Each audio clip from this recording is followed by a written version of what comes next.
കക്കൂസ് പൊളിച്ചിട്ട് ആരും ജയിലിൽ പോകത്തില്ലെന്ന് പറയുന്ന പോലെ തിയറി വല്ല ആയിരിക്കും അപ്ലൈ ചെയ്യുന്നത്, അല്ലാതെ വേറെ ഒന്നും. കണ്ടീസായിട്ട് എന്താണ് മുഖ്യമന്ത്രി എല്ലാവരും പുകഴ്ത്തും, ജനകീയനായിട്ടുള്ള മുഖ്യമന്ത്രി എന്നാണ്. അതായത് തനിക്കുള്ള പ്രൊട്ടക്ഷൻ ഒഴിവാക്കുന്നു, ഭയങ്കര സ്പോട്ട് കാര്യങ്ങളൊന്നും വേണ്ടെന്ന് അറിയുന്നു. വേണ്ടായിരിക്കും, അയാൾക്ക് വേണ്ടായിരിക്കും. ആ പൈസ ലാഭിച്ചിട്ടാന്ന് തോന്നുന്നു ഈ ബസ്സുകാർക്ക് ഫ്രീ കൊടുത്തത്, സ്ത്രീകൾക്ക് ടിക്കറ്റ് ഫ്രീ കൊടുത്തതെന്ന് തോന്നുന്നു.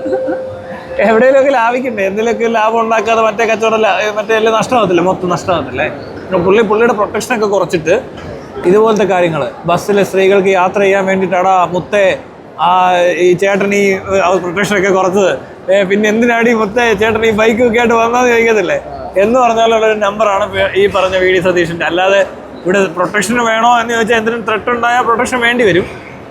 ഈ പിണറായി വിജയനെയൊക്കെ സംബന്ധിച്ച് കൂടുതൽ ത്രെട്ടുള്ള ആൾക്കാരാണ്. ഇപ്പം എനിക്ക് തോന്നുന്നു ഇതിനെ ആർക്കും വേണ്ടെന്ന്.